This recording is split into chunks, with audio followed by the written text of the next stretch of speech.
Put your hands where I can see them.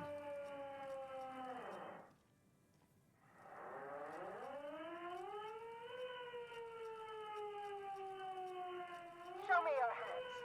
This is the pigs. Show me your hands. Right now! Show me your hands! Right now! Scavenged, battery-powered police lights protrude from her back. The flickering light show reveals a gun in her shaking hand.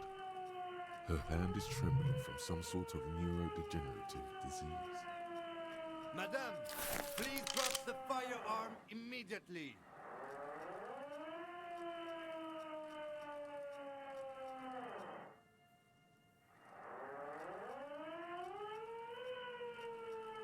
Failure to comply.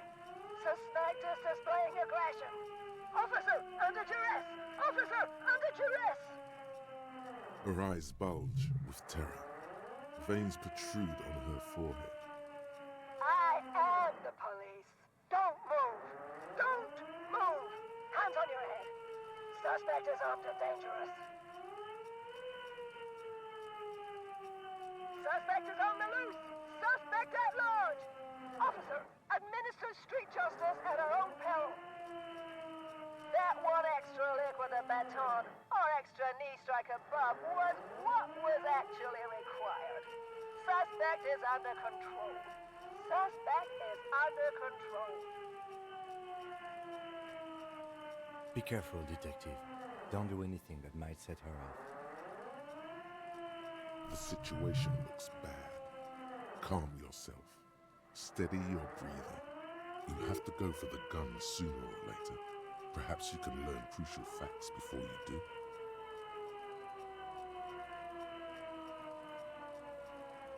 It's a goddamn police shitbag.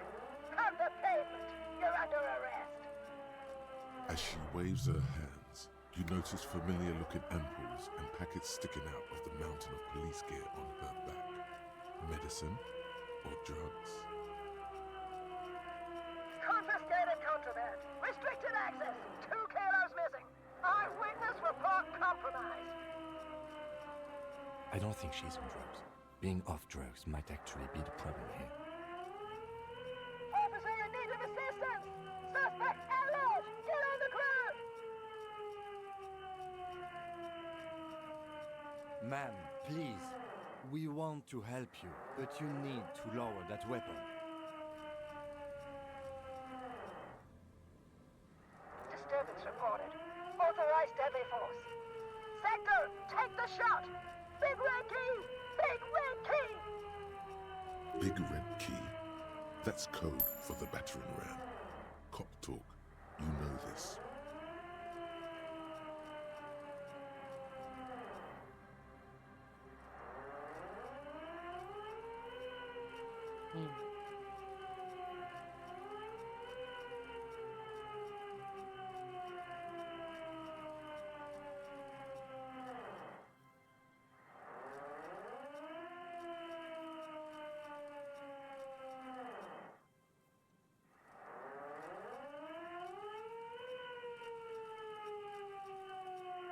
Back up. Back up. Back up. Status unconfirmed.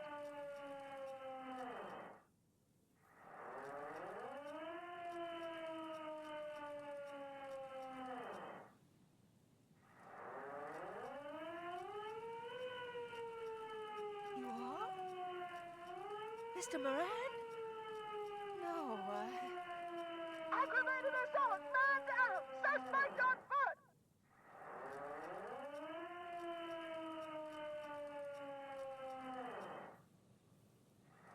There's a scenario unfolding in her head right now. It has nothing to do with what's happening here. What's the situation, officer? Law enforcement compromised. Impersonating a police officer. Does she not believe you two are actually police officers?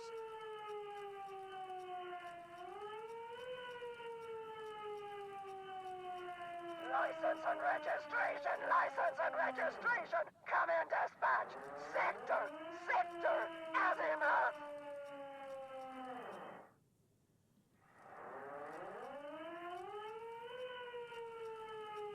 It's not a code, just disjointed words.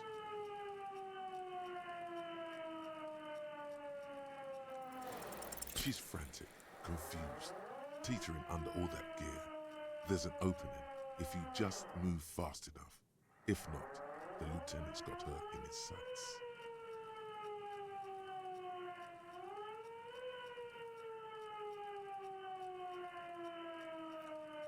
Sure, you're you, but how do we end this?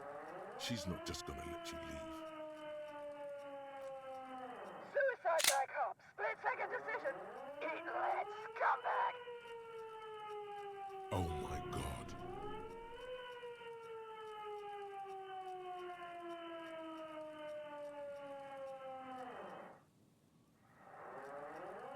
In your peripheral vision, the lieutenant releases the half-squeezed trigger. God, I almost blew her head off.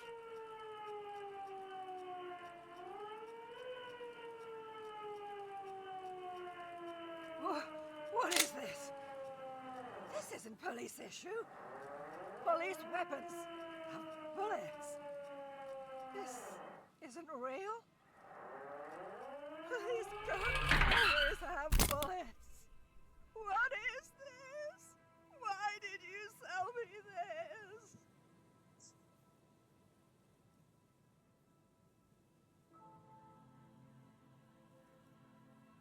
Grab the gun, right now. This might be your only chance. No one ever cares anymore. Why would they treat me like this? Great gears are grinding to a halt. The machine is powering down. She's all out of jolt. Whoa, whoa. We need to figure out what to do with her now.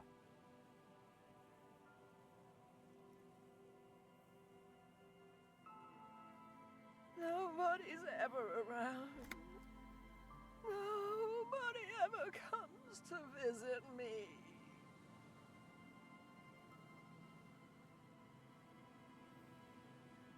She's in a stupor.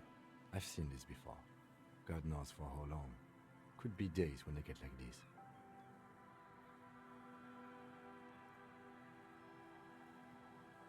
Honestly, I don't know. Dementia, probably. Dementia and Channel 8 and loneliness.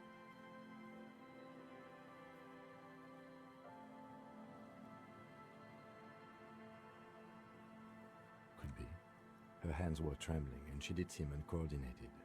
But what are we gonna do with her? Her scratched skin is warm to the touch, but the person inside doesn't even know you're there. She's in a stupor. I've seen this before. I've had disturbances similar to this before, many causes, but never this bad. I don't think there's any need for that. In her current state, and without the gun, she isn't really a threat to anyone. We could let Titus know. This is a perfect problem for the local peacekeepers to handle. They might even know her family.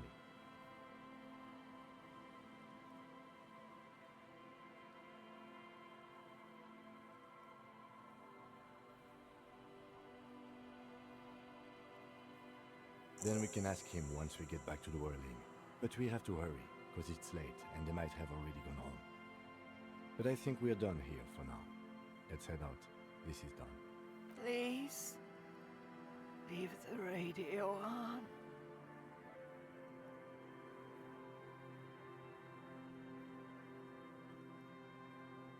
Reflex to what? Being left alone? She stands motionless. Just a heap of clothes and fleshes now. Maybe if you search her once more. The woman stands slumped. She looks catatonic under her mountain of RCM paraphernalia. Is one of those things a police cap? There were narcotics in there too. You're thinking of taking them? Do. She doesn't even flinch as you reach out and disentangle the familiar-looking lieutenant's cap from her mountain of RCM paraphernalia. Oh, is that yours? The lieutenant Lieutenant nods.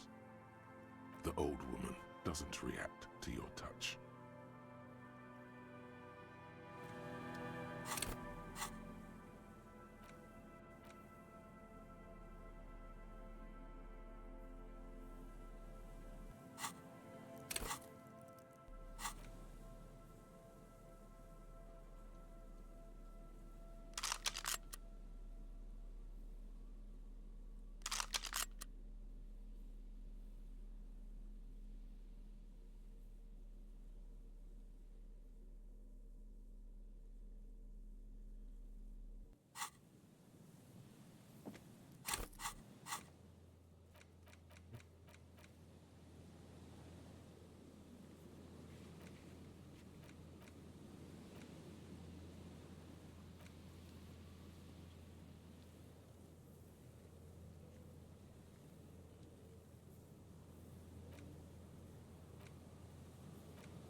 Hi, the sea's gonna calm down soon. I can feel it.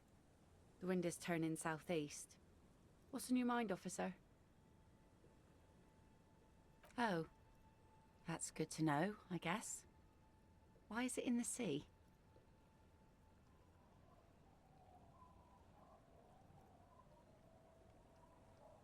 This calls for a funeral, if you ask me.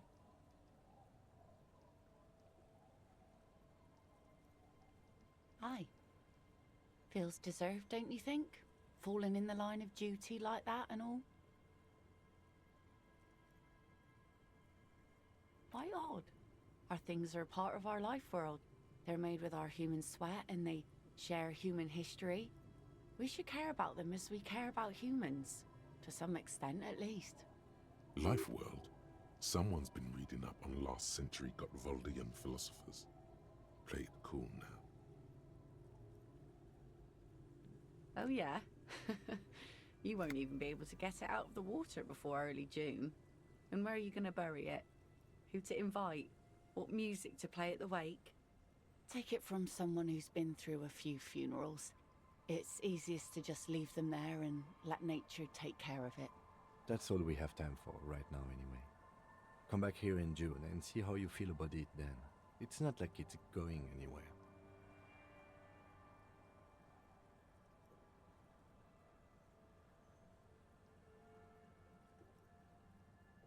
Yes, that is a pity. But for now, let's focus on the things we do get to do.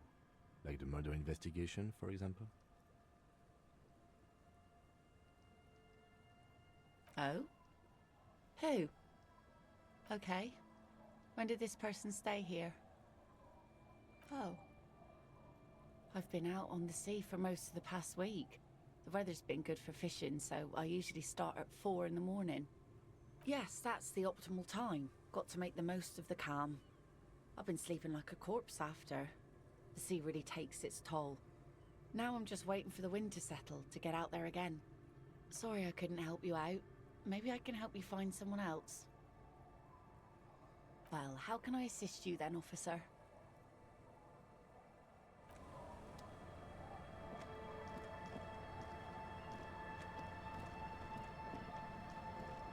I'll just keep the Corda Lacey in the channel, if that's okay. It's too shallow near the pier. Aye, ma'am. And it's a jetty, by the way. Of course. Jetty. I prefer a good jetty to a pier any day. Jetty? Something about the way she says it makes you want to sing. Oh, Jetty, oh, Jetty. It's good to see you here, detectives. I only just arrived myself. What brings you here, madame? Nothing, really. I've had my eye on this jetty for weeks now, so I decided to investigate it personally. This cluster of buildings isn't on any of the official maps, as far as I can tell. That. And she's also keeping an eye on you. Spying has such a negative connotation. I did track your progress along the coast, however, and decided I would be better able to assist you from here.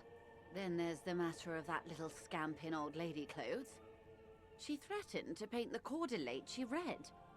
Like blood, you see. Well, I like it the way it is. White. How do I like it?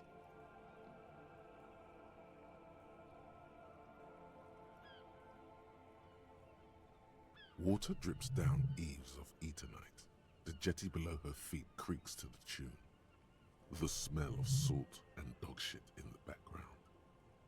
It's pornographically poor. The street has no name, all the men are dead or missing. And is that the carcass of a motor carriage over there? I'm surprised that woman hasn't put me to the sword yet. Maybe she will. You should ask your questions while you can. Dark eyes survey the coast leading up to Martinez. Dull grey metal rests in her scabbard. A sword. The wind is too loud for her to hear. Fortunately for you, madame, the RCM is on the scene. All right. Politics time. Let's react.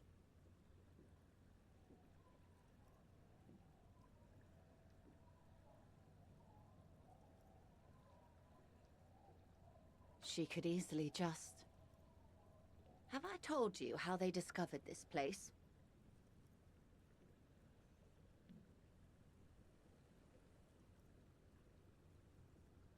No, they're in Celindian, Isola.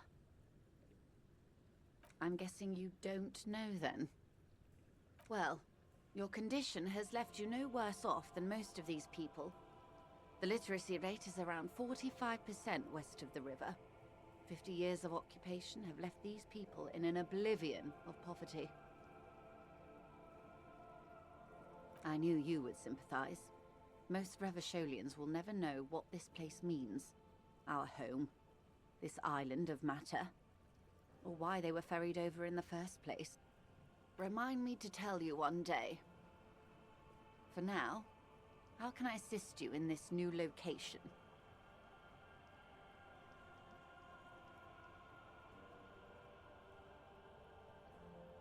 Do we?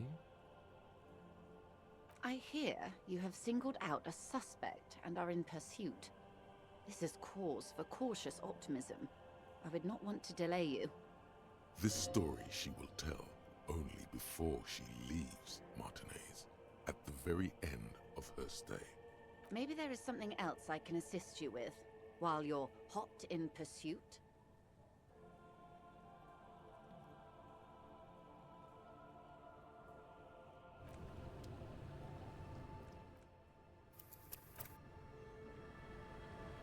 You're back. Good. What can I help you with? I love you did. Fast, observantly, like an electronic printer. She is memorizing your badge number. Pleased to meet you, Lieutenant W. Freighter Dubois. I am glad to see a man of high qualification. The situation is precarious. What can I help you with, Lieutenant Freighter?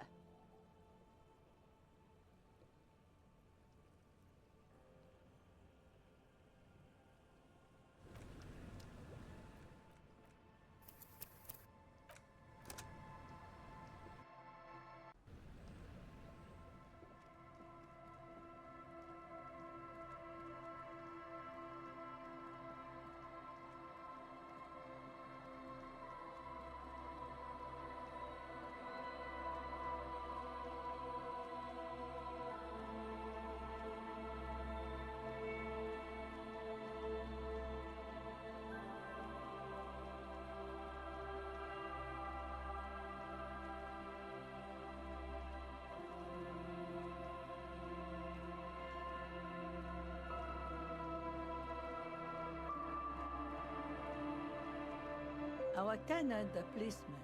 I hope the waves don't keep you up at night. What can I help you with? Me? Now it's your turn, Mr. What a handle you got there. So many titles. One of them double.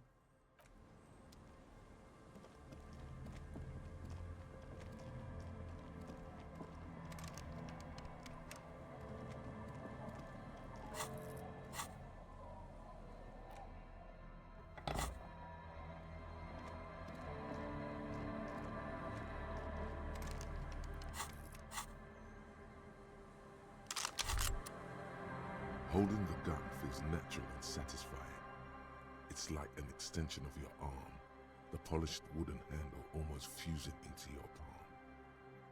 It reminds you of the day you first held it, with fear and respect, hoping you don't have to use it in vain. The sun was out in Jamrock. It was so long ago. Sheathe your sidearm, officer. A serious law official, cop by the book, should know to only unholster their service weapon when using it is unavoidable.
Hello again.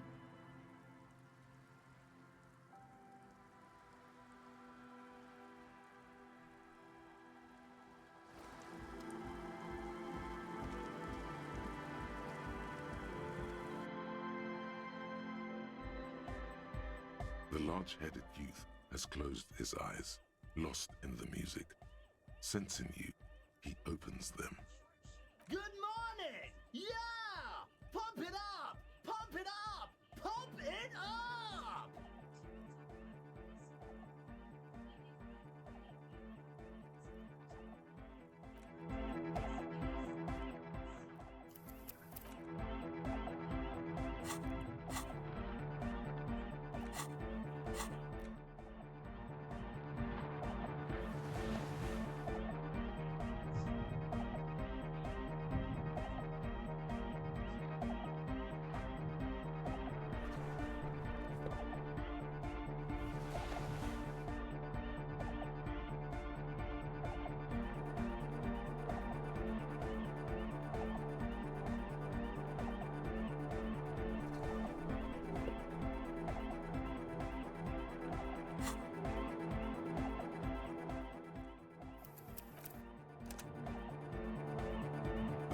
Good morning! Yeah!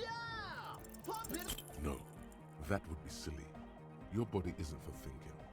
It's for robust, wholesome things.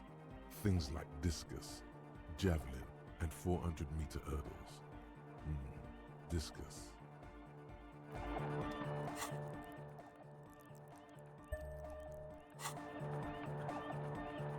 The large... Good morning! Yeah! Pump it up! No, that would be silly.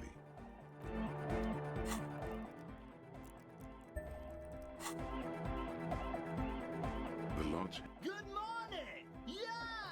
Pump it up! No, that would be silly.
It's getting late, and it's raining.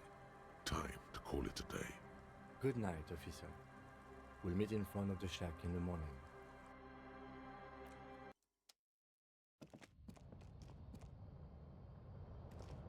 As you look at the floorboards in this corner of the shack, it's clear one of them isn't quite level with the others.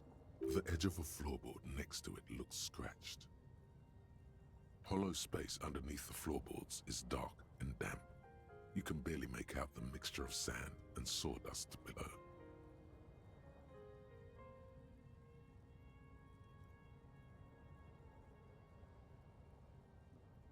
Nothing particular catches your eye. Looks like more reeds. There might be something hidden inside the sand, though. Something bad. Someone's night thoughts. A last resort. A bad idea. You stick your hand in and start combing through the sand. Dry, not like outside. Fine dust. And then, something hard wrapped in paper. A small cylindrical object. You pull it out. A bullet. A 9mm bullet, to be exact. Fit for all muzzle loaders of that caliber. Like your own Villiers pistol, for example. The floorboard isn't interested. Maybe the washerwoman is. You have enough to confront her with. It's extra ammunition. She's locked and loaded, ready to fight some cops. On the table, you see a bowl of water, a rough. The water reflects back up. You almost look like a professional.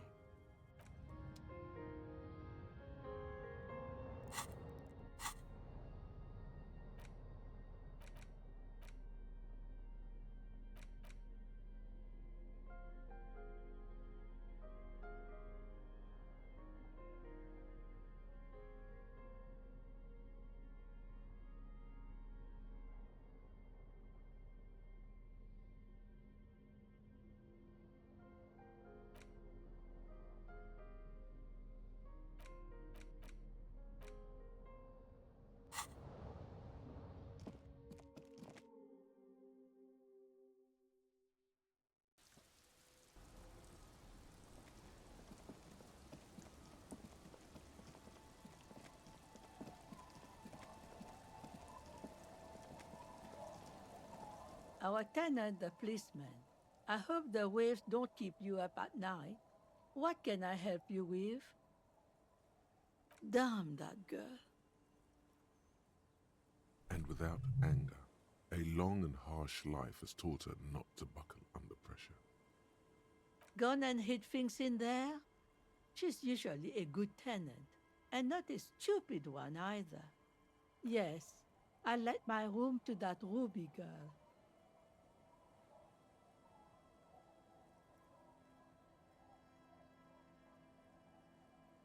As I've done before when she's been in trouble or just looking for solitude.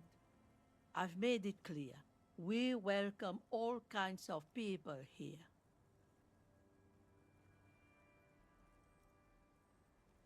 She came last Friday, left on Monday in a hurry. What has she gotten herself into, that girl? Yes, early with the dogs, around 8 o'clock, I think. She probably heard the lieutenant's Kanema drive by, and it woke her up, just like it did you. I cleaned it, like I always do. No. The truth, sire. She's good company. Knows how to talk to an old woman. At my age, you don't get a lot of quality conversation. So I really appreciate that about her.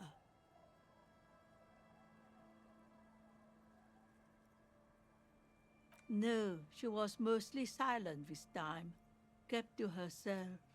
She tried not to let it show, but I could tell she hadn't come to fish. Usually she likes to cast a few lines, but this time she mostly stayed in her room. How would I know? She's a gruff one, but not violent. She doesn't go around toting a gun. You could ask her about your hunch, that it was a desperate measure. See if she thinks Ruby fits the bill. Aye, do tell.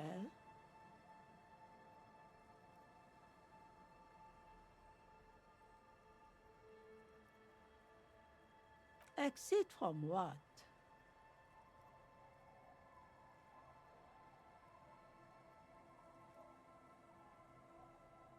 No, she's a fighter. She really believes that.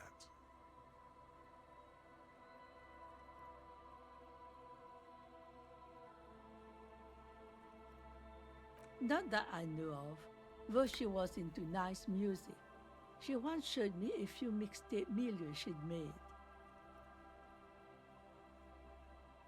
Although I guess she was pretty handy with the mechanical and technical stuff. Even fixed the heater in the shack. You should be thankful for that. She may simply have kept the equipment elsewhere. I don't know. Further up the coast, she tried to leave quietly, but the hinges on that door screeched like a cat in heat. Woke me up. I heard her rushing in those heavy boots, heading up north. It's a peninsula. She might be trapped. You'll never find her, you know. She knows the coast like the back of her hand. You only just arrived.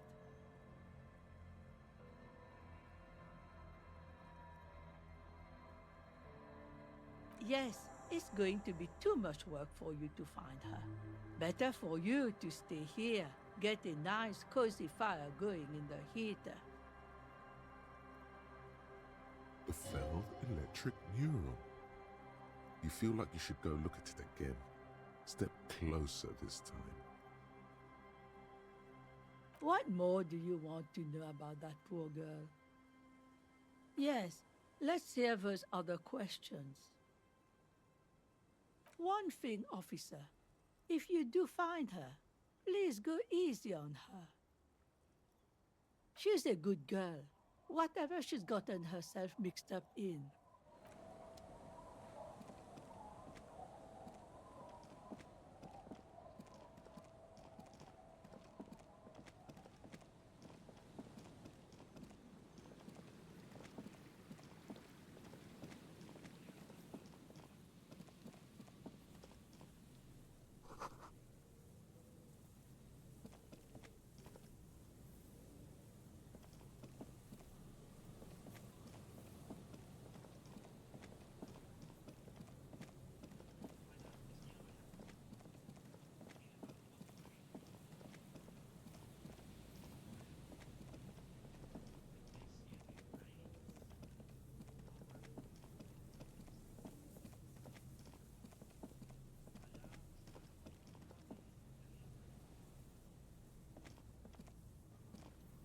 You see a once bright mural towering above you. The signage has peeled off over the years, but you can still make out Feld Electrical R&D. A slogan used to intertwine with the loops a long time ago. Now only a shadow of peeled letters remains. It says, "Tomorrow is just a whisper away." Above the mural, a collapsed roof, broken windows set in walls that are cracking and will soon also fall, and the coastal breeze rustling and sighing in the remains of the edifice.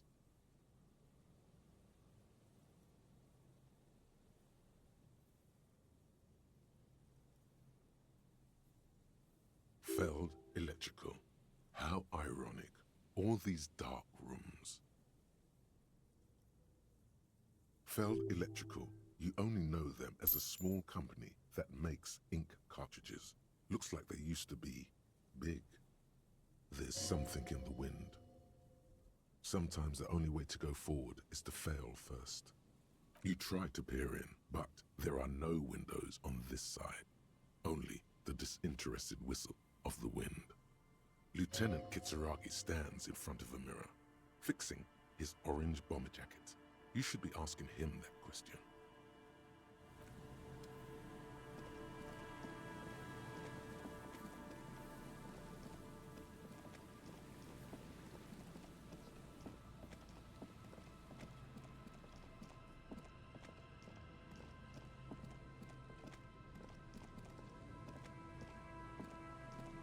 This is the trap Morel just set. Checking it over, he said, is just a technicality. But this trap is also full of panicked locusts. No sign of any cryptozoological beast inside. Man, it's lonely doing this alone. The wind seems to howl in a strange manner. The reeds by the abandoned campsite sway and tremble, while the snow falls all around. It's good the cryptozoologists left. This isn't a very cozy place to stay night after night. The later it gets, the colder. Remnants of the camp can still be seen in the sand. The fire that's gone out. You feel strange, somehow.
The light vanishes inside the concrete slit.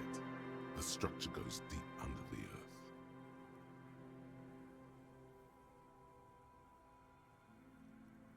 Maybe it's just a storm drain for the sewer.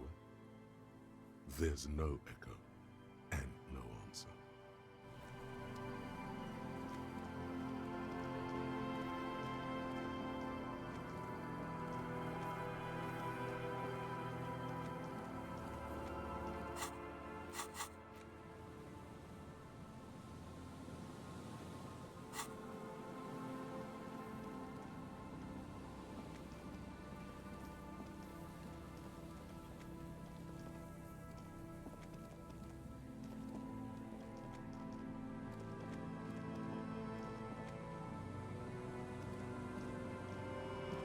There's some tear, an empty cigarette package.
Hey, was there something you needed?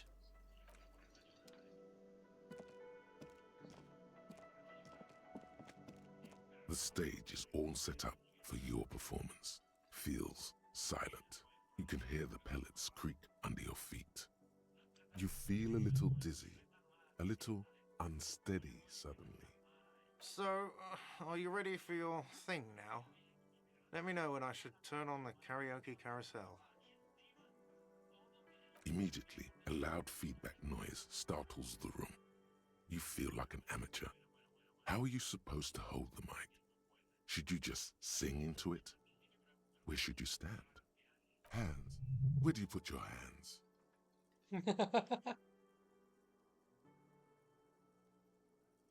The bar is full and buzzing with chatter. No one is paying you any attention. But still you feel your knees turn to noodles. Okay, now a couple is looking at you. Even worse, they are going to hate you. Just make sure you move, okay? Don't be stiff.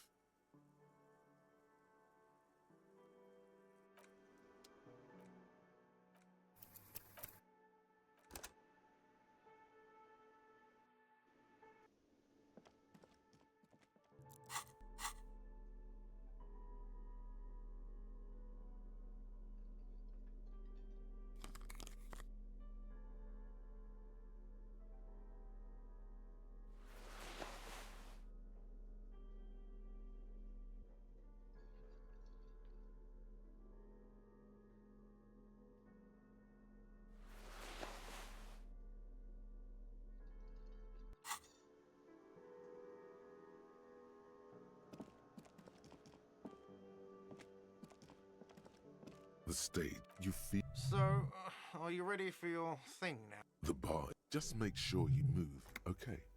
Don't be stiff. The air is thick with anticipation.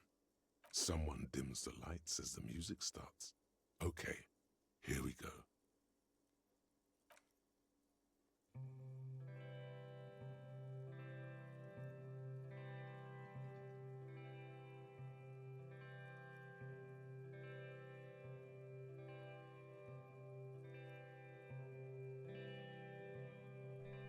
I would often go there,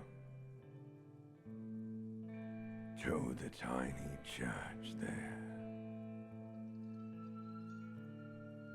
the smallest church in Saint-San, though it once was larger. How the realm may rest there. Down through the mist there, toward the Seven Sisters, toward those pale cliffs there. I would often stay there, in that tiny yard there. I have been so glad here,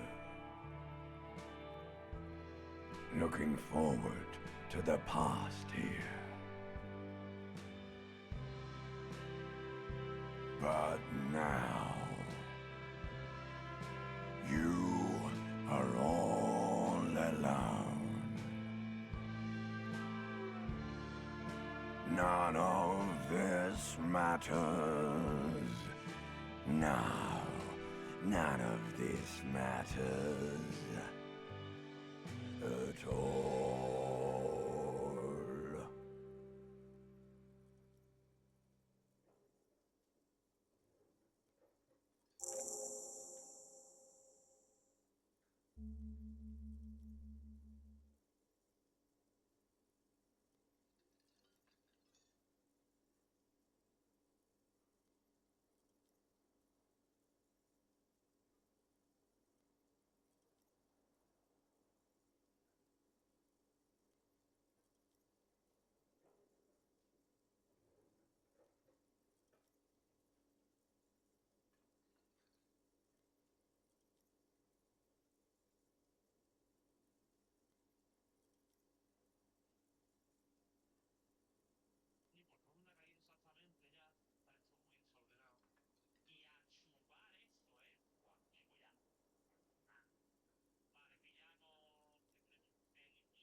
A lazy applause fills the room. You feel your hands shake as awareness of your body returns to you.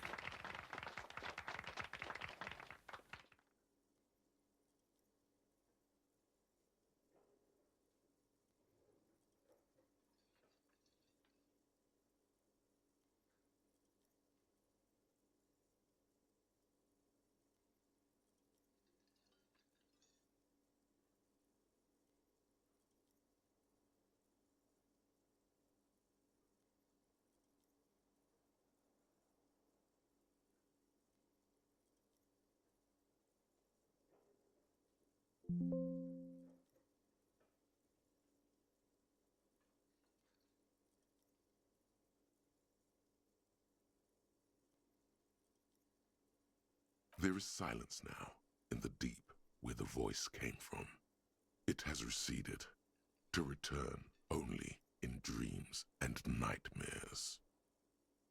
This guy really carried you.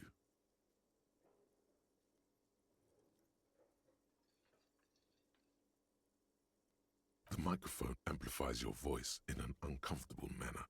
Someone coughs. Most people have gone back to talking now. Good, good. Are we ready? I want to unplug the microphone now. Last words?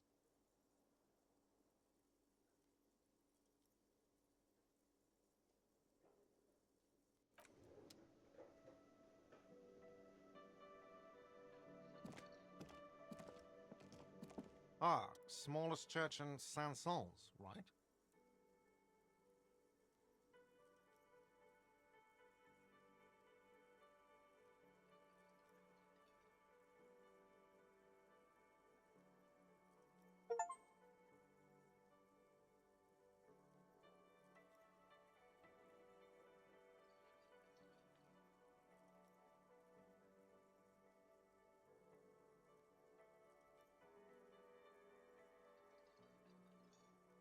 It was all right. Subdued. I might start letting people up there again. Now, what can I do for you?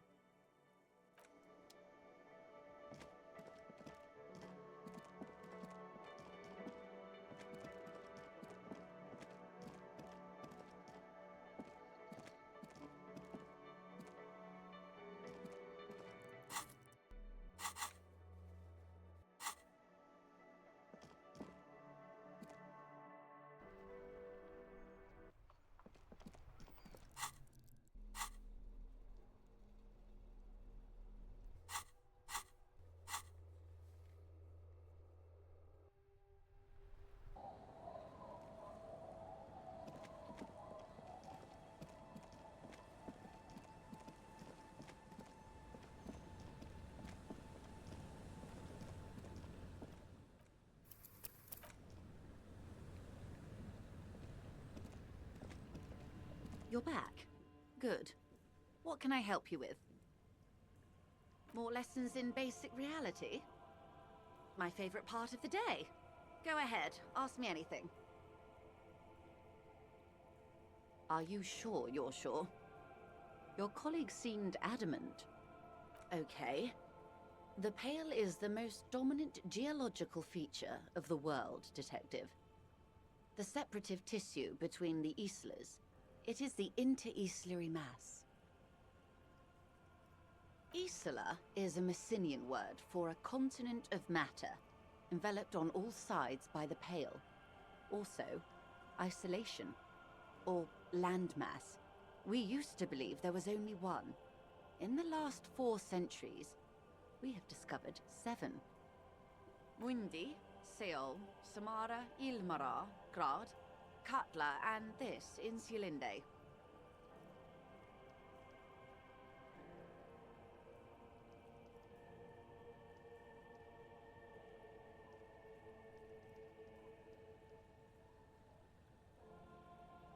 an oceanic isla. It comprises mostly of water. Muindi is the largest, Katla the coldest, Insulinde the bluest. What can I say? Each is perishing and dear. Achromatic, odorless, featureless. The Pale is the enemy of matter and life. It is not like any other, or anything in the world. It is the transition state of being into nothingness. The negation of being. That's right. The negation of being.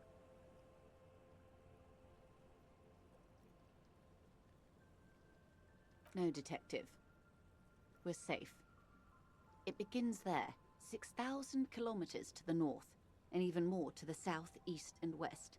You are in the middle of the Isla. An uproar of matter, darling. Rising into the Pale. Rolling. Evaporating even.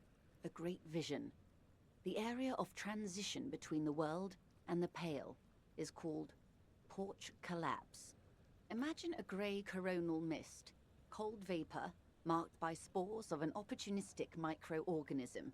A mold that's adapted to grow at the edge of the unrest. It's the most disco thing you will ever see.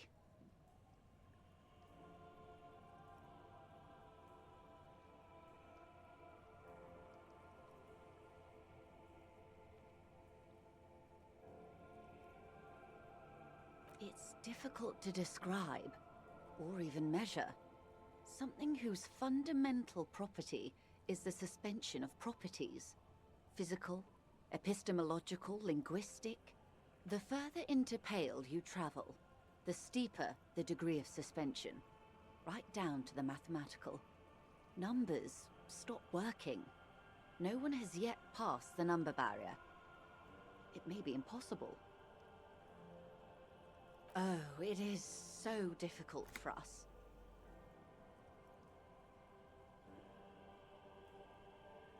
A squall of birds. Hardware operating in the harbor.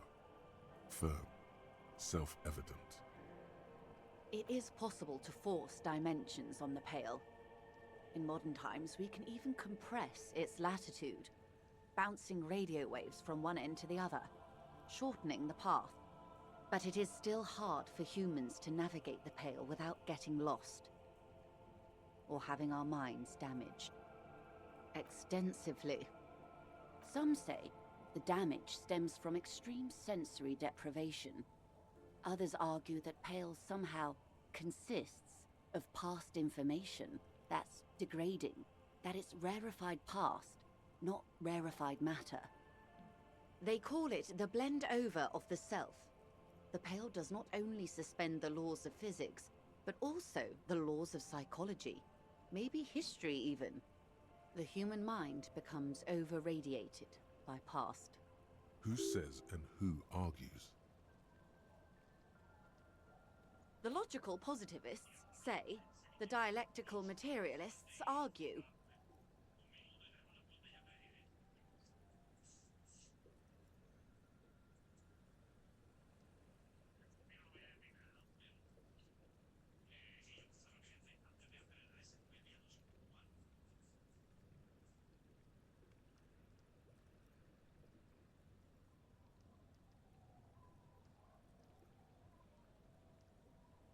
It feels terrible. Absolutely terrible. International standards strictly limit civilian travelers to 6 days of Pale exposure per year. It's more for her. Way more. No, nameless detective of the Citizens Militia. I am a member of the Entropanetic Business Class. I'm cleared and trained for 22 days of Pale transit annually. Someone else you've met may have been exposed as well. The strange grey-haired woman in her lorry. Yes, carried in the hulls of airships. It's a horrific job. Automation will abolish it soon. You should ask the Pale driver about this. See what she says. Up to my gills, officer. Entreponetics is the scientific study of the Pale, or a recent iteration of it by way of Grad. The study of the Pale reaches back 6,000 years. The Pericarnassians called it the Western Plain.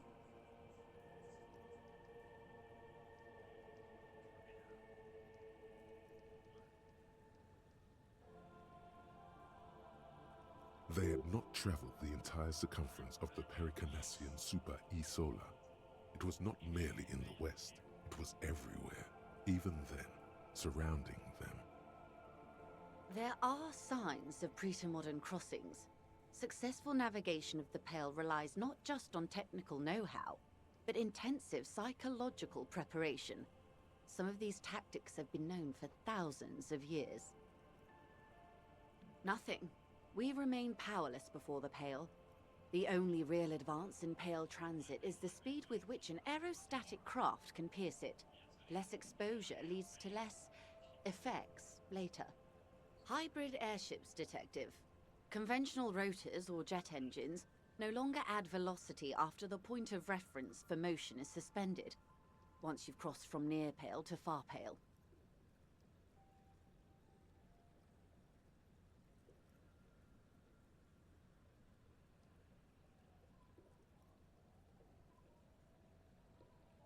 In essence, we throw them in and they come out the other end.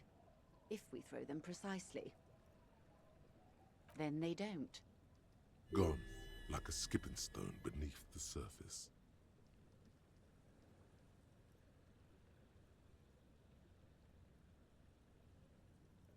The Pale outweighs reality 2 to 1. There is more Pale than there is matter, and the ratio is slipping. What do you think, Detective? Precisely. One of the few measurable effects of the Pale is that it is expanding at an unknown rate.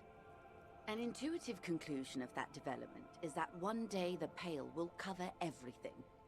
But this sort of talk is mostly left to extremists. Most people, and indeed most private and government sector organizations, entire civilizations and religions even, find handy ways to ignore or downplay that knowledge.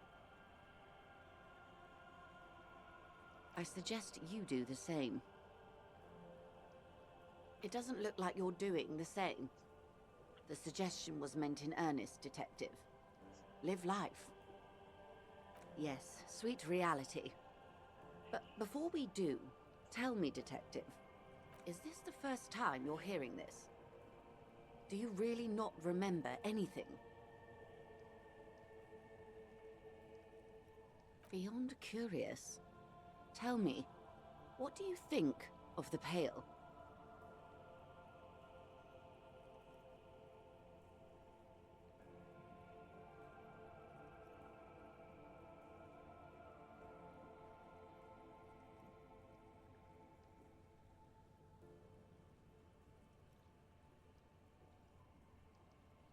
Mm-hmm.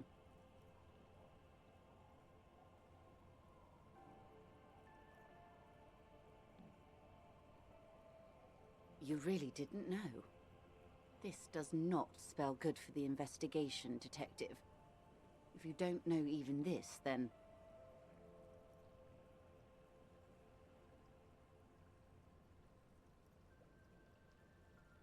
I hope so. I truly do. If I may suggest, hold on to your colleague, Kitsuragi. I ran a check on him and he is very competent. In the meanwhile, you have me. I will assist you in any way I can, even if we have to do it one basic term at a time.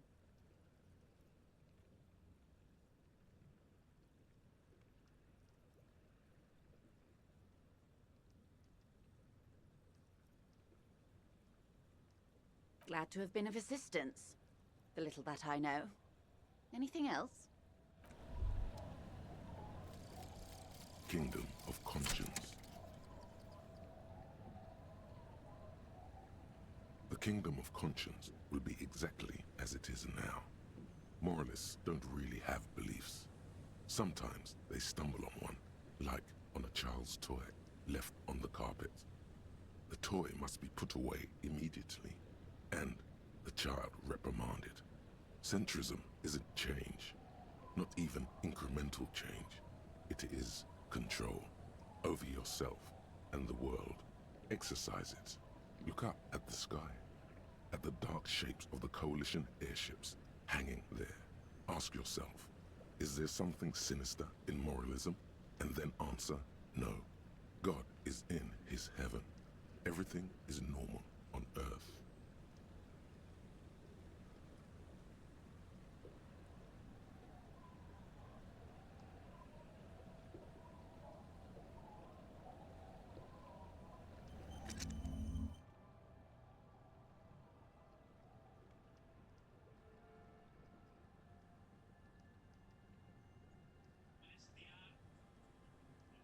Can't even look at this shit.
You're back.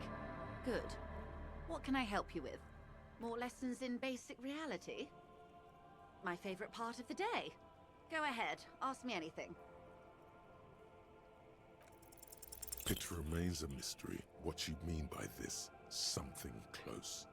This isn't about you. It's about reality. Glad to have been of assistance. The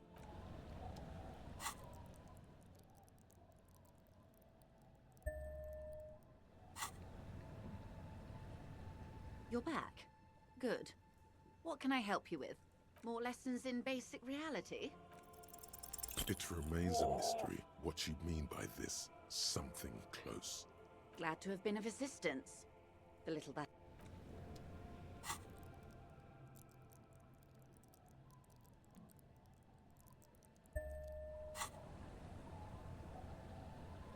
You're back. Good. What can I help you with? More lessons in basic reality? 6 kilometers southwest, in the Valley of Dogs, Junior Officer Chad Tilbrook takes aim at a rabid black dog licking its wounds in the grass.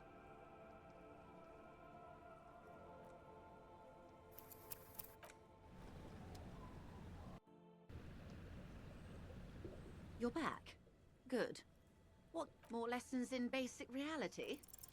6 kilometers southwest, in the Valley of Dogs, Junior Officer Chad Tilbrook takes aim at a rabid black dog licking its wounds in the grass. To his left, his partner, Emil Mullins, whispers, "You heard what happened to Tequila Sunset in Martinez?"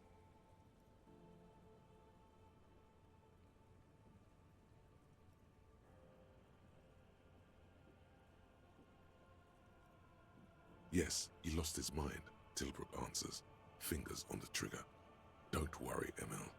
He pulls it out slowly. Slowly now. He'll find it again. We always do. You? You're an officer of the RCM. Preciso Mundo. Nothing more nor less than the de facto law enforcement body of post-revolutionary Revachol, Detective. Yes, that means not de jure. The RCM acts in what is poetically called the twilight of international law, both at the behest of the coalition government and to its chagrin. The RCM's responsibilities are defined by the Emergency, Wayfarer and Aliments Acts, 3 pieces of legislation keeping the city in a, let's be honest, laissez-faire stasis to the benefit of foreign capital.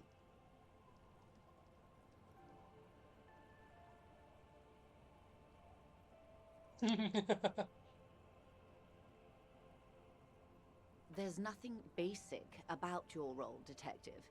It's true that the RCM keeps everything the way our seemingly permanent, provisional rulers like it. Yet, on the other hand, I know these people. I deal with them daily. Let me tell you, dear, they are not fans of you. The post-revolutionary decade was a disaster for the coalition government. Revachol in the 20s was hell, especially on the west side of the river. Gang warfare, a botched privatization scheme, a nuclear pile meltdown. They called it the international zone because no nation wanted to claim responsibility. The RCM restored peace where the coalition failed, a true blue citizens' initiative. They will never forgive you. So permit me to conclude with this. Who you are to me is the police, the only legitimate law enforcement authority in Revachol. And if those authorities drink so hard they need help recalling the basic terms of reality, well, I'm here to help. Nothing more nor less. Yes, that. Permit me to conclude with this. Who you are to me is the police, the only legitimate law enforcement authority in Revachol. And if those authorities drink so hard they need help recalling the basic terms of reality, well, I am here to help. Glad to have been of assistance, the little that I know.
Billy is a unisex. A police badge on which you see the photo of a man, you. Some seaweed is stuck to the back. Rivershore, Jamrock, Precinct 41. You don't remember what the numbers in the middle mean.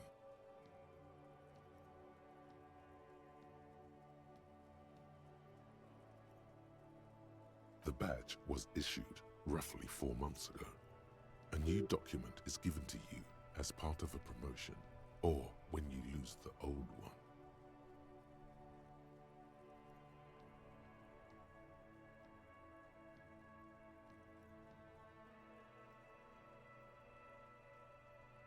The number shows that this badge belongs to an officer of the 41st Precinct. The badge in your hand shines as you rotate it, catching light. You see lines of information on it, and a shining watermark.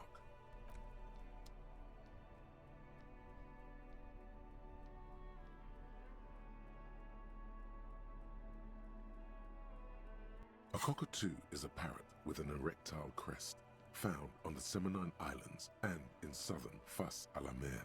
Known for their intelligence and general precociousness, cockatoos are popular birds in aviculture. However, they often exhibit various behavioral issues.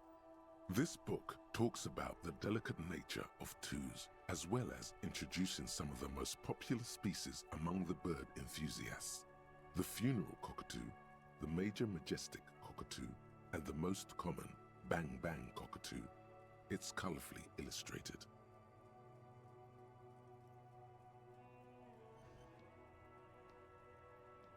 Where to even begin? All cockatoos are known for their needy natures, requiring attention for at least 2 full hours a day. They love to talk and have been described as lovable clowns who just don't know how to wrap up.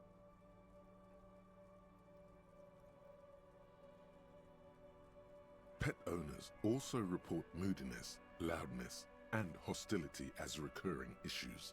If left unsatisfied, cockatoos may scream non-stop, pluck their feathers, or become aggressive. It is not recommended to get a cockatoo if you're not able to cook them food every day and give them the full care that they need. These birds will never understand that you have a life of your own. You're right. Cockatoos are magnificent creatures. They love to perform, cuddle, and show off, and will even scream for fun, often as loud as up to 135 decibels. Ouch, that must hurt. Not great for the neighbors. Performing, yes, birdie. This is a yellow-tailed black cockatoo. Its specific name, Psittacus venereus, relates to its dark and somber plumage. This bird looks as if dressed for a funeral, 24/7. There is something indisputably ominous about it.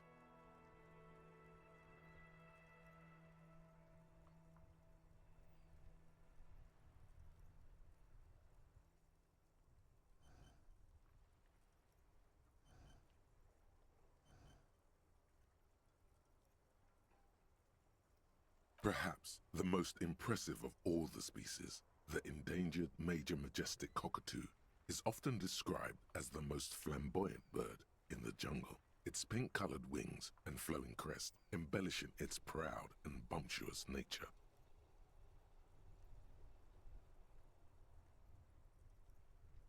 In the words of poet-explorer Sir James Fournier, few birds more enliven the monotonous hues of the verdant forest than this big, bold, and beautiful species.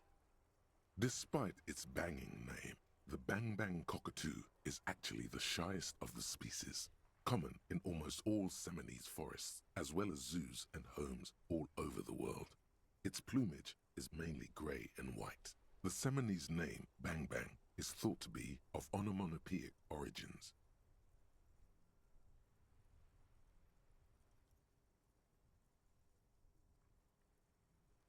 Yes, but all those cockatoo species are so different. Which one are you?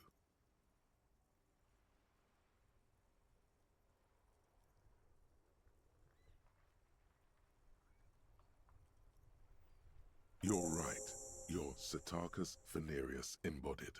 This ominous bird belongs on your heraldry.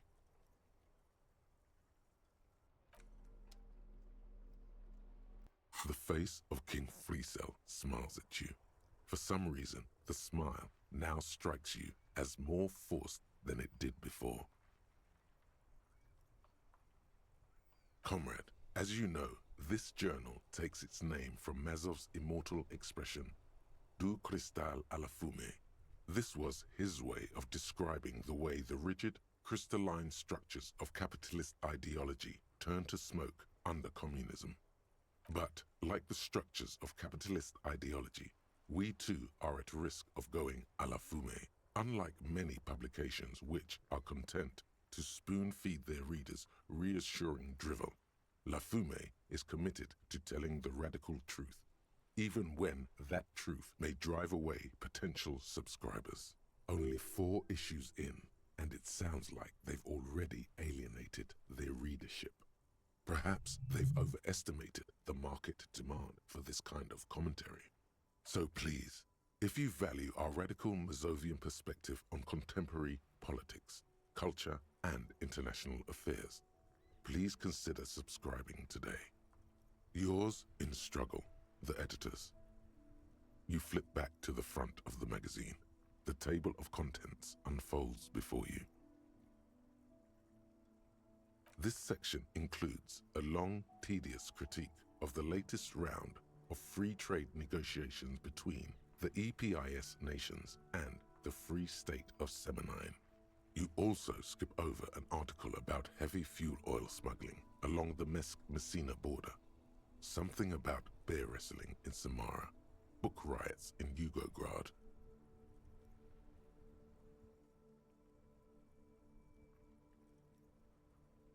Whoa, whoa, whoa.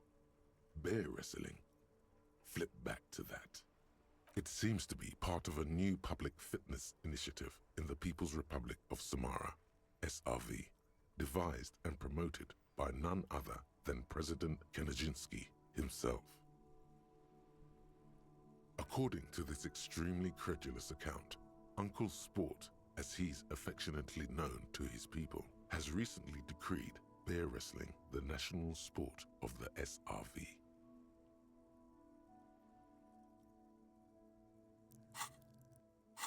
Based on the description in this article, he appears to be an extremely competent and democratically elected president. Sapormat Sport Kenajinsky is well into his 3rd decade as president of the SRV. Outside Samara, he's known for 3 things: brutal repression of internal dissent, monumental corruption, and a near pathological obsession with physical fitness.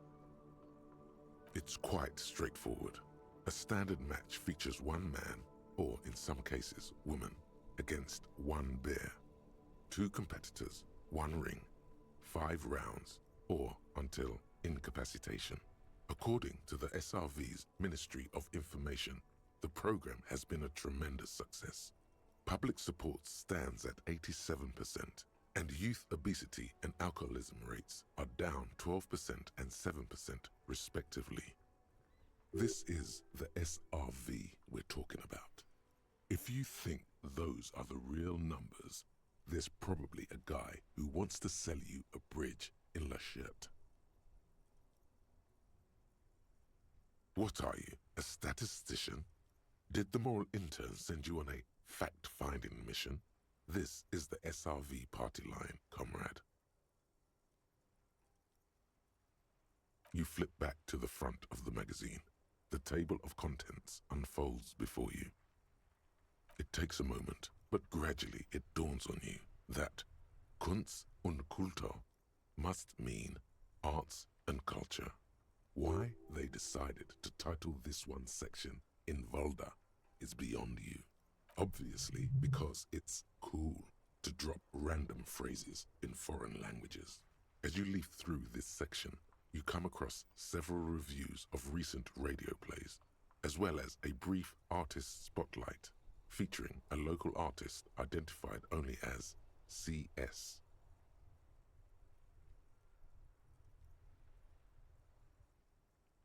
The main feature, though, is a long essay titled Tip-Top Tourney, a critical Mazovian perspective. The Tip-Top Tourney is an inter-Isolari racing series, mostly known for its high speeds, ludicrous sponsorship deals, and high death toll. In Revachol, it's held quadrennially on the prestigious Zero Carousel racing circuit.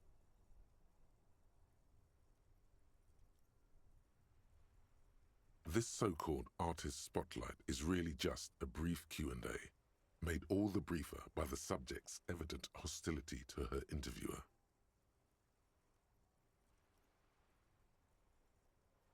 You think you're settling in for a relaxing recap of the most recent season, maybe sprinkled with some nice anecdotes about a few of the more colorful drivers. Instead, you find yourself skimming a 10,000-word feature about all the politically problematic aspects of Tip-Top Tourney.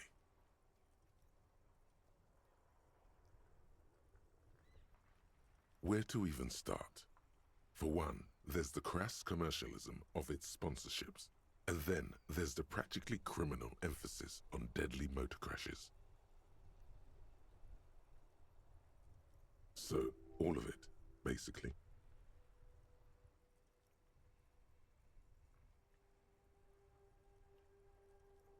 Oddly enough, this article has two bylines, Nasteb Encolada Bernal and Exilus Buka.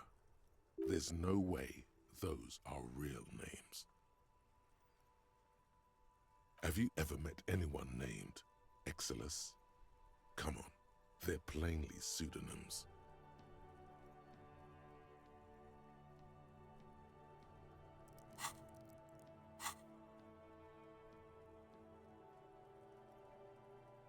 Under capitalism, the article says, every pursuit has its price. Every pleasure, even one as elemental as the joy of racing others around a track, is reduced to an advertising opportunity. Thus, the so-called tourney becomes a competition between increasingly meaningless brand signifiers. Your discount laundry detergent racing against a pack of Astra cigarettes, or even a fritter. And that precisely is what's problematic about it. Were it not for the promise of random, spectacular violence, audiences would quickly lose interest. At the end of the day, it's the destruction of these 750,000 real races that you're really watching for. You see, one cannot avoid the conclusion that Tip-Top Tourney is simply the apotheosis of spectacular entertainment under capitalism. You flip back to the front of the magazine. The table of contents unfolds before you. Unsurprisingly, much of this section is taken up with articles declaring unqualified support for the dock workers' strike.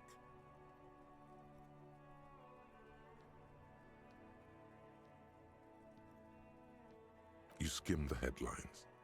Paint the harbor red and white. Martinez tames the wild pines. A city in revolt. First we take Martinez, then we take La Delta. Finally, there's a brief article by the writer G. Martin accusing the owner of the Capeside Apartments of illegally attempting to evict certain communist tenants simply for not having paid their rent. Ah, this must be Gaston's handiwork.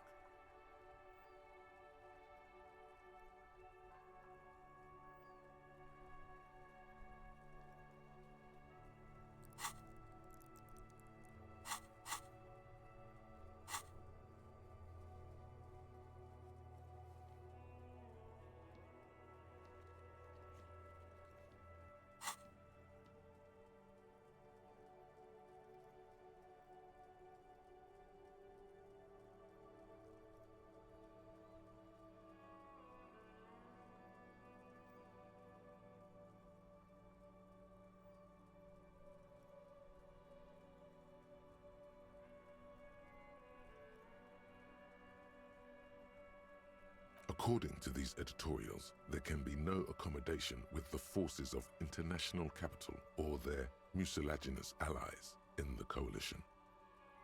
Judging from the context, it's something very large and fundamental. You should probably know about it already, honestly. You flip back to the front of the magazine. The table of contents unfolds before you.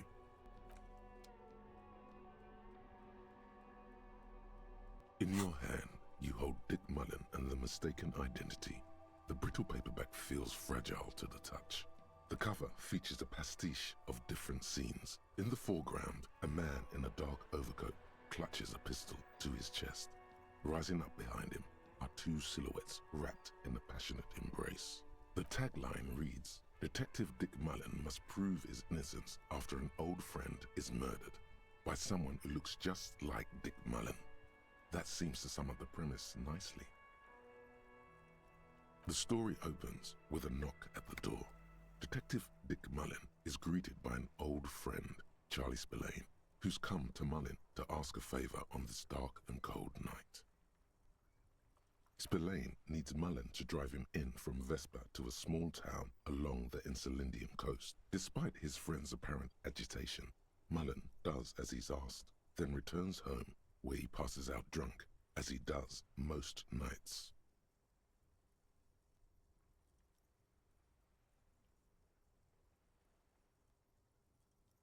Two days later, Mullen is arrested by the Vespa police and charged with the murder of Charlie Spillane.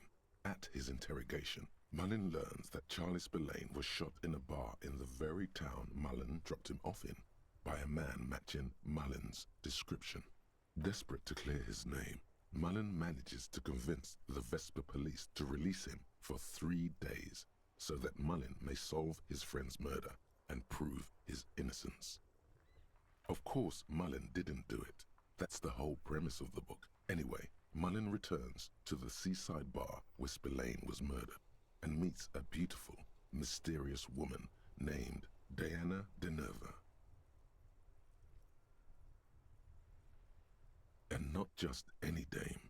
She's truly one in a million, a knockout whose mind is as dangerous as her curves. But she's got a secret. Secrets are the currency of human relations. Your secrets are unknown even unto you. So does that make you a rich man or a beggar? Deneuve reveals that she was Spillane's lover and that he was mixed up with a local amphetamine smuggling operation. As soon as Mullen begins pulling at strings, the whole conspiracy begins to unravel.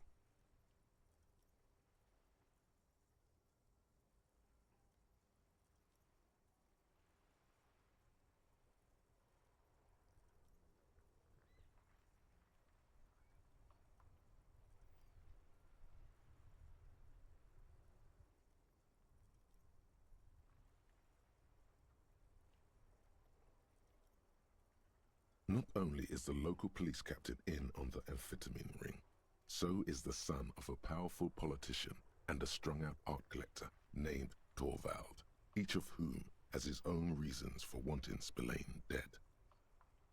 Outwardly, the old police captain is a real law and order crypto-fascist, a barrel-chested man who's beaten his share of suspects to pulp. But he's also dirty and increasingly paranoid that someone's going to expose his role in the drug ring. He would certainly have the motive and the means, but the captain walks with a noticeable limp from an old war injury. Is it possible that he was able to conceal it long enough to commit the murder? A typical privileged twat. In all likelihood, he's just in over his head. He does bear a personal grudge against Spillane, though, a former prosecutor who nearly brought down his father's administration. The kid doesn't exactly have Dick Mullen's manly build, but he is the correct height, and while interrogating him at his home, Mullen did notice a certain overcoat that looks suspiciously like his own. Torvald, the art collector, is a strung-out mess.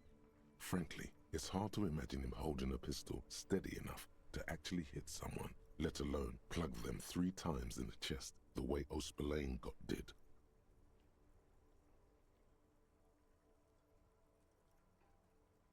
That said, Torvald and Spillane have a long history, and while interrogating him, Mullen discovers that Torvald was once involved with Deanna Deneuve. Could it be that this is all over a sordid love triangle? One evening, Deanna Deneuve comes to Mullen's hostel room in tears. The two of them drink half a bottle of vodka, and soon they're seeking comfort in each other's arms. Yes, comfort and pleasure. The warmth of another human's touch. The burning taste of liquor on her full, sweet lips. As the two lovers share a post-coital cigarette, Deanna Deneuve turns to Mullen and says, "By the way, Dick, there was something else I meant to tell you. Always aim for the center of mass." Whatever it is, Mullen never hears the words. A blow to the base of his skull knocks him out cold instantly.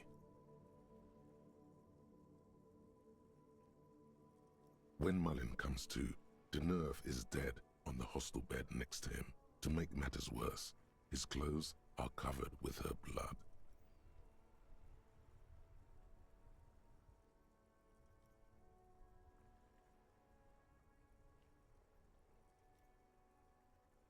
Mullen trashes his blood-stained clothes and flees the hostel, knowing it's only a matter of hours before the cops discover Deneuve's body, if they haven't been tipped off already.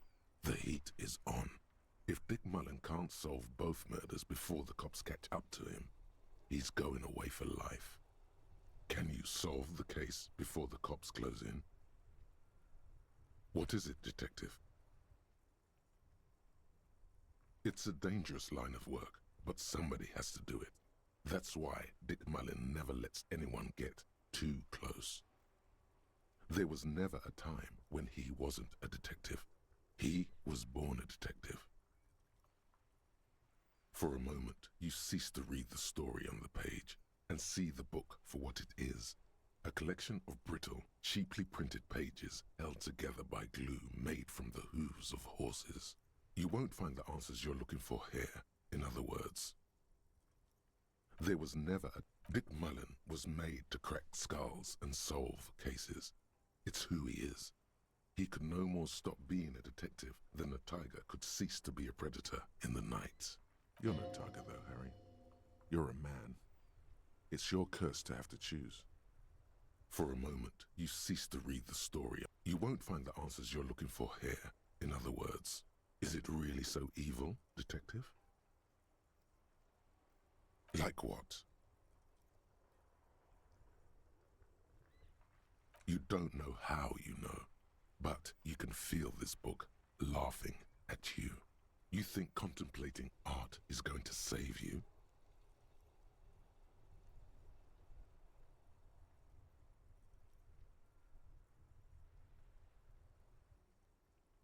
Whatever you say, art cop. The book has stopped laughing, but you can feel it grinning smugly at you. You know you look like a madman, right? Giving an inanimate object the finger like that. Is it really so evil, detective? Like what? Do you even have those?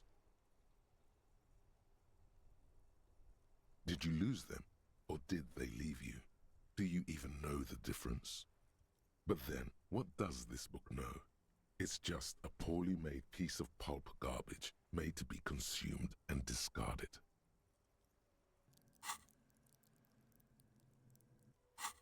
It's a dangerous line of work, but somebody... Is it like what?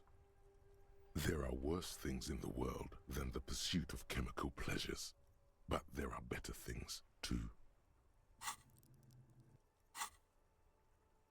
Is it then why are you still here? It sounds like you're in for a long, hard road, detective. But then, what does this book know? Is it then what are you trying to prove exactly? And what will change if you do manage to prove it? But then, what does this book know? Is it really so evil? Then why? It sounds like you're in for a long... But then, what does... So, who did it, detective? Who killed Charlie Spillane and Deanna Deneuve?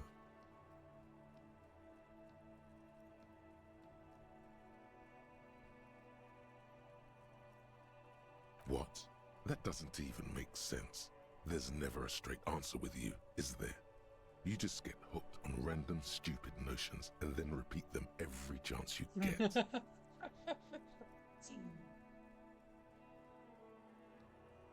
Now go on, find out who really did it. You begin furiously flipping through pages. Even as you know these books follow a series of well-worn tropes, you find yourself completely engrossed. You're turning pages so fast, you don't even notice the ancient spine coming unglued. You try to grab the pages as they come loose, but your fingers aren't quick enough. They're gone. Dozens of pages scatter across the ground.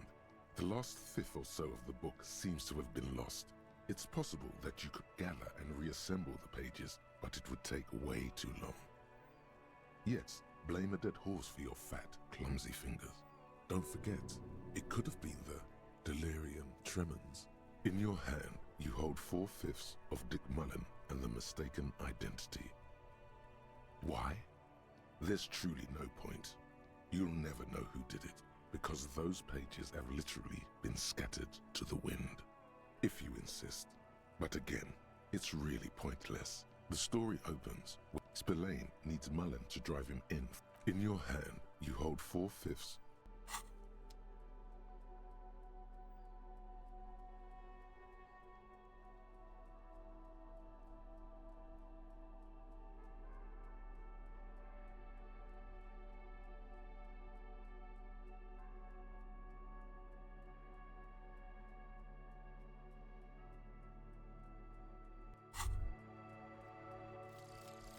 Actual art degree. Trite, contrived, mediocre, milquetoast, amateurish, infantile, cliché and gonorrhea-ridden peon to conformism. I fucked me. Affront to humanity. War crime. Should literally be tried for war crimes. Resolutely shit. Lacking in imagination. Uninformed reimagining of lip-wristed, premature, ill-informed attempt at talentless fuckfest, recidivistic shit peddler, pedantic, listless, savagely boring, just one repulsive laugh after another.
An old door, worn by elements.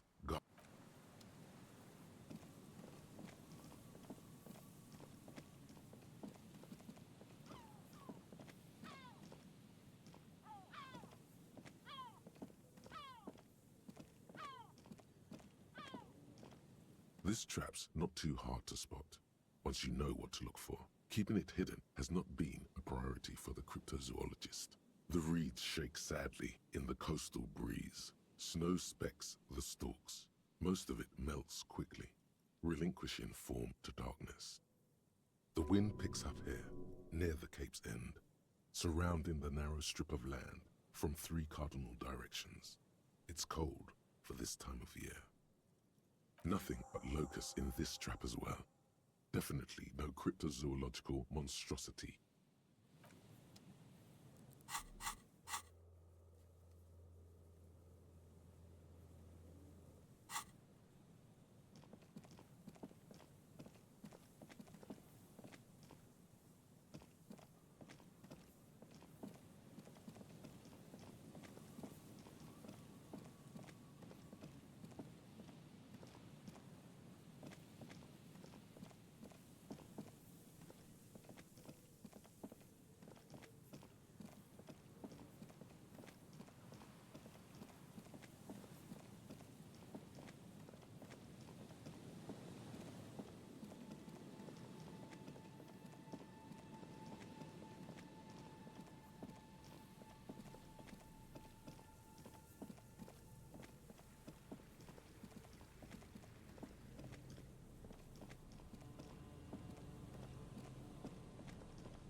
Nothing has changed.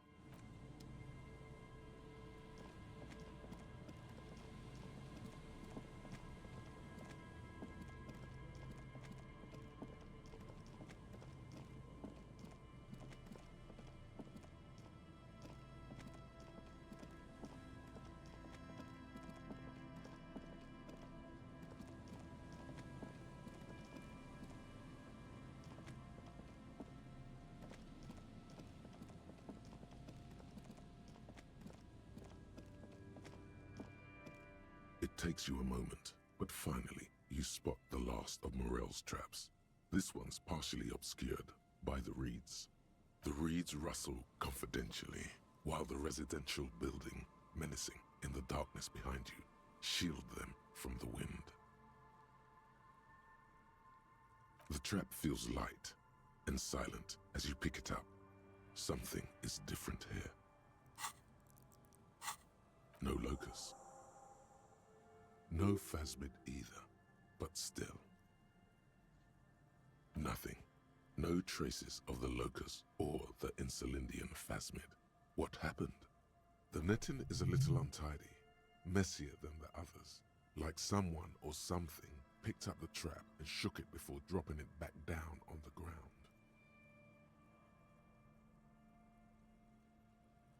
The reeds continue to hiss around you as you put the empty trap back on the ground. Time to consult the professionals, Morel and Lena.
A row of ghostly shades facing a crumbling wall, with another 7 shades standing, a cold sea.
it's you again.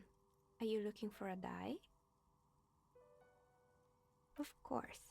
Tell me what you have in mind. Ah, yes. Fortress accident. It's too bad they never finished their game. The Wiro Untethered die is a variation of a standard role-playing die. Only, instead of plants, it uses motives of ice and death. And loss, of course. Ice, death, loss. Sounds like you. I'm thinking something made from alligator jawbone, cast in black resin. The reptile bone is as white as ice and dead as, well, death. For 7 real, I could have it ready in 8 hours. Great, see you in 8 hours then. Was there anything else?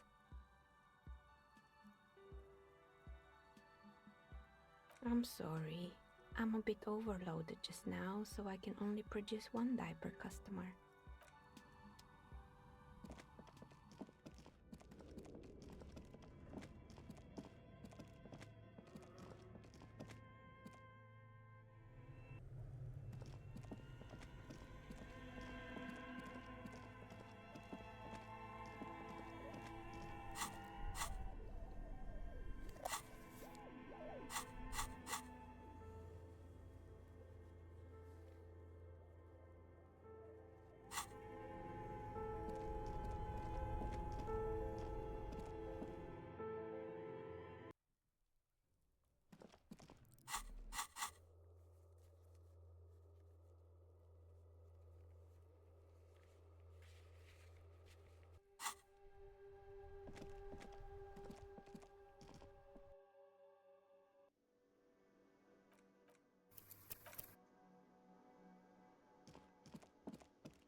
The lieutenant's door is closed.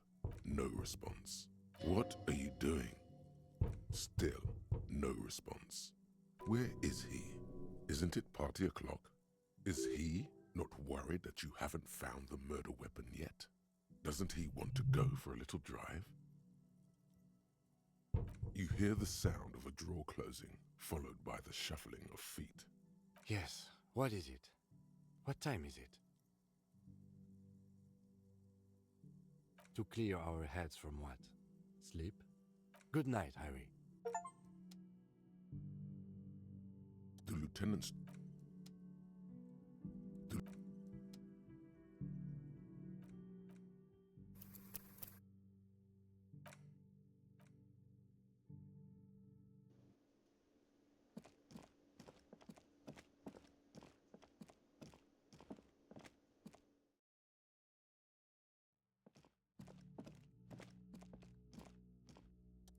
No, what?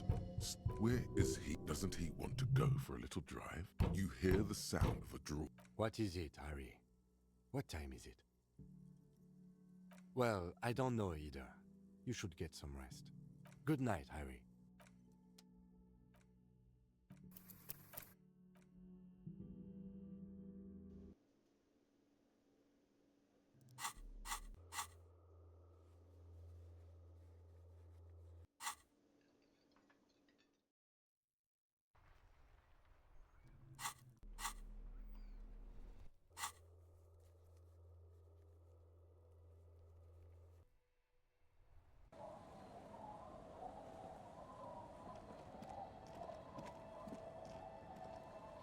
It's getting late and...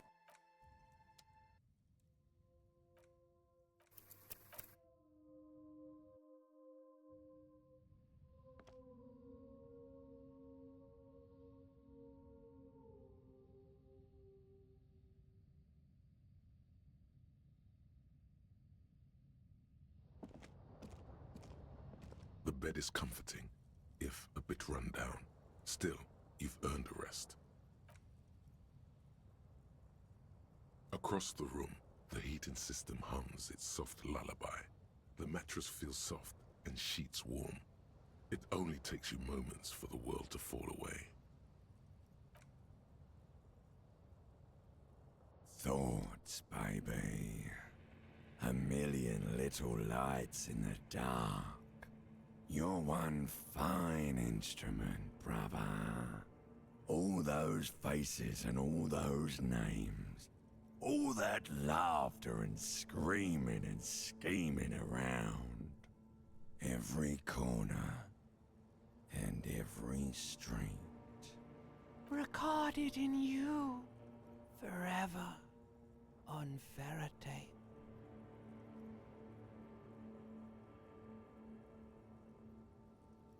On and on it goes, for untold hours.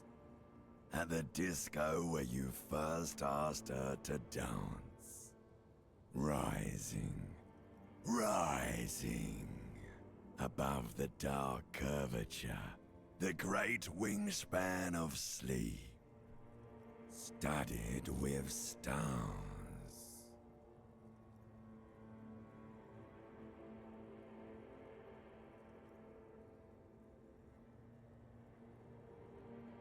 Behold, there are millions of them down there.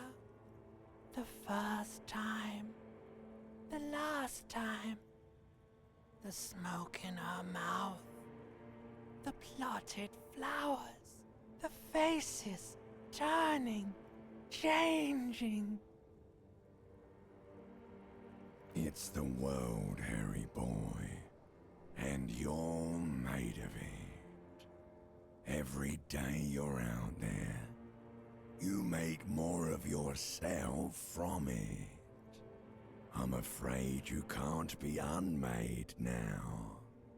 You can never forget this shit.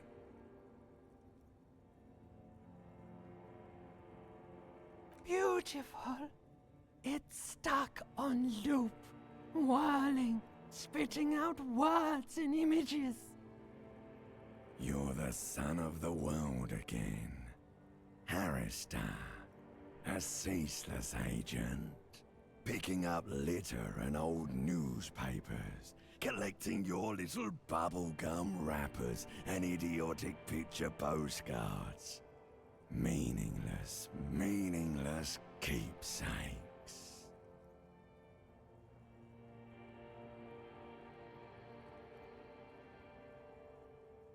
Reading your awful letters and recalling things, aren't you? The endless names of the world. An address book you are. The map of a city.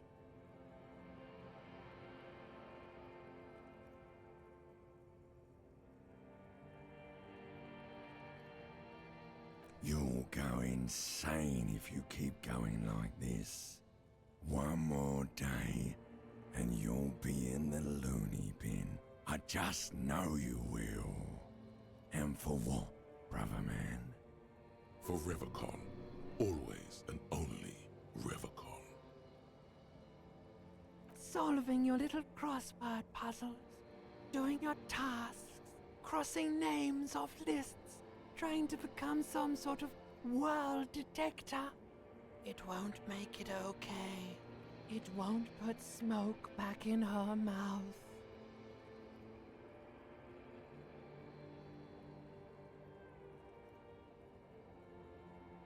There he goes again. He's a real political animal, our Harry. He still doesn't see that it's the world changing around him. He's got no idea what he's in for. 'Cause only love can break your heart. Beep, beep, beep. The alarm is ringing, Harry. The disco circus goes on and on. You barely slept 3 hours last night. You can do it. It's nothing. Do it for the city. Go. Do it for the picture puzzle. Put it all together. Solve the world. One conversation at a time.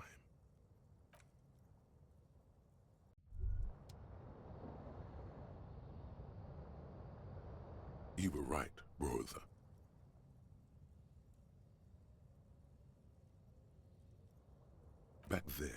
sleep. All the weak-willed delinquents, dilly-dalliers, foreign moneylenders, insane anarchists, and yes, the woemen.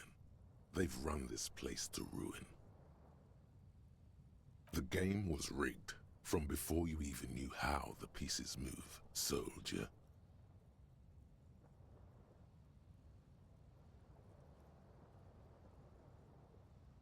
No, brother. Forget about your gut. We've got much more pressing matters to focus on. It's time to turn back time. I will send you back to the time when the sun had not yet vanished, when it was still setting into the sea. The time of the suzerain, the time when love was still possible. To go back with the knowledge and the experience you now have, and to do it all over. Do it richtig this time. Protect the suzerainty, clean up the city, revive disco music, and get her back. You could save Revachon. You could be the man, brother. No one.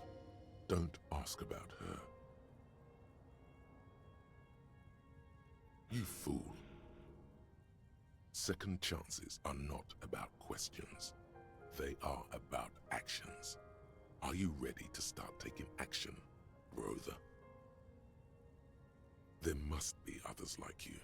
Men who long for the days when words like loyalty and love meant something.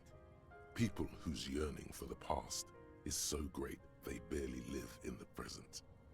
Those are the men you need to find. Those are the guys who know. Think, maybe you've already met someone like that.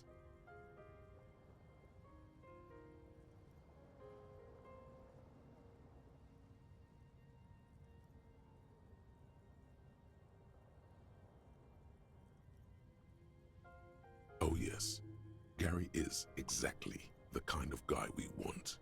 He knows something. Who else? Now we're making bank.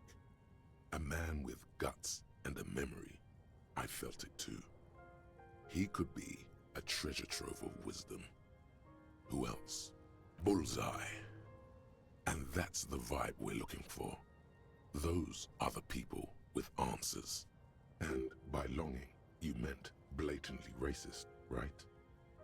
Now, there is a man who values the past with passion. And you know how the saying goes. He who clings to the past shapes the future. That is not a saying.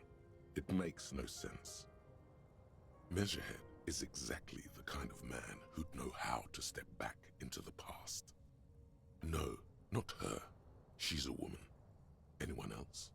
4 is a good number of traditionalists. It's plenty. Let's go see what they know.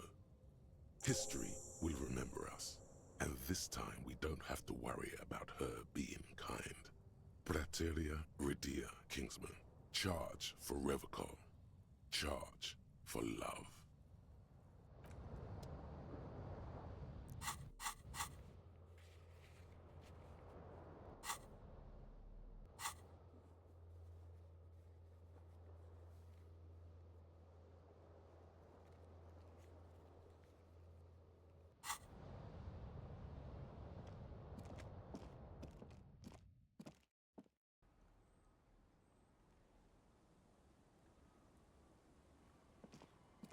Yes?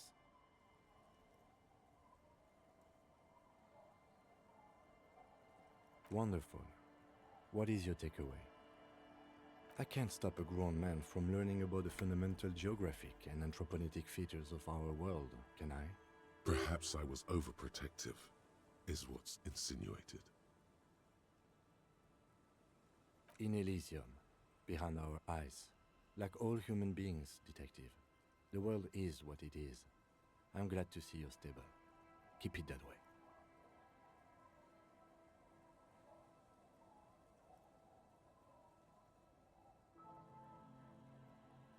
Now, was there anything else, or should we get to it?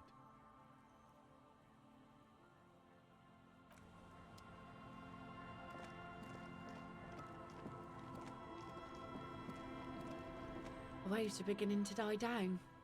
Look at those little bastards. Simmer down. Simmer down, bastards. Why does she care about the waves so much? What is it with waves and fishermen? We need to be out there with them, fishing, making a living. So I asked them to accommodate me. But until that happens, I can try to assist you the best I can. So, what will it be, officer? Oh? Well, how can I assist you then?